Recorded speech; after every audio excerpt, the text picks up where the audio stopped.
Hello everyone, welcome to my channel এবং welcome to my another blog. সকাল থেকেই মেয়ে শুরু হয়ে গেছে দুষ্টুমি। এ দেখো আমার জুতো আর আমার ব্রাশ নিয়ে ব্রাশ করতে আরম্ভ করে দিচ্ছে। ওর ব্রাশটাও কিছুতেই নেবে না, এটা কিন্তু ঠিক না অন্য ব্রাশ ব্যবহার করাটা। কিন্তু ওই দেখো ও কপি করতে চায়, আমি যা যা করি, আমি এই জায়গাটা এসে ব্রাশ করি, ও ঠিক সেটাই করবে।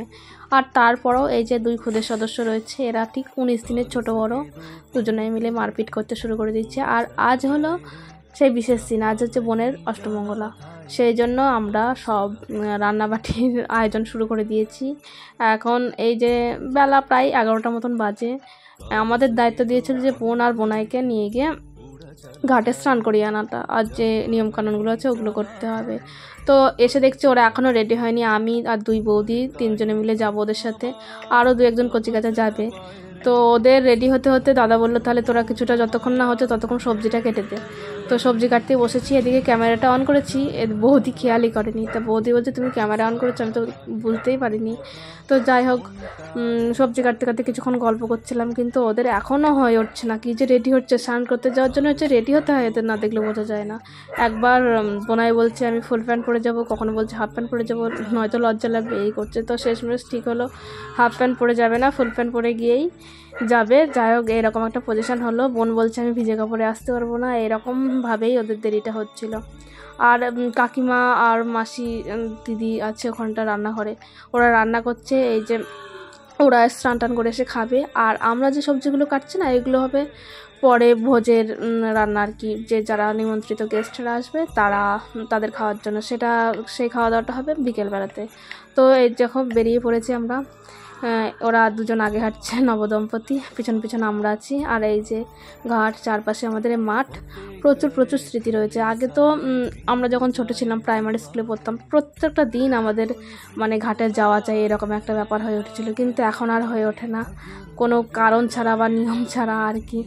আর ঘাটের পজিশনও খুব খারাপ, কারণ সেই স্বচ্ছতা এখন আর নেই, জল প্রায় কর্দমাক্ত, আর এই যে প্রচুর পরিমাণ পানা রয়েছে। তো কী করা যাবে, এইখানে তো আমাদের ইচ্ছা ছিল স্নান করার, তো জলের অবস্থা দেখে ইচ্ছাটা আর নেই, কিন্তু ওদের দুজনকে তো নিয়মটা পালন করতেই হবে, সেই জন্য ওরা নামবে, দেখা যাক।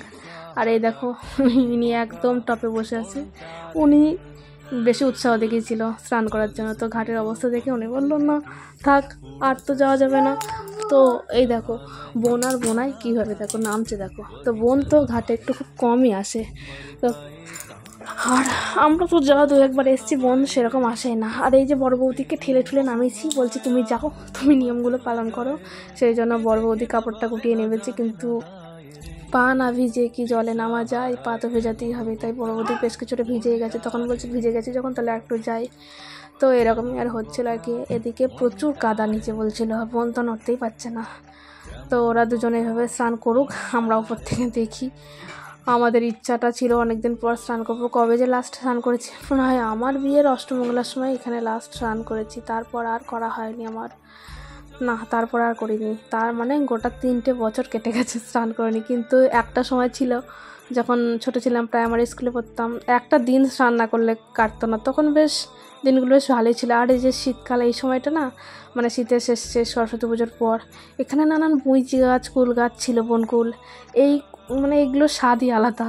তো এইগুলো খেতাম বেশ সবাই মিলে, পাড়ার সব মেয়েরা মিলে। তো এখন সবারই বিয়ে হয়ে গেছে, তো ভাইফোঁটা বা কোনো অনুষ্ঠানে আসলে একসাথে দেখলে সেই দিনগুলো মনে পড়ে যায়। এই যে ঝোপঝোপ গাছগুলো ছিল, এগুলো সব বনকুল, বুইচি, এইসব গাছ, এই জাতীয় গাছে ভরা ছিল।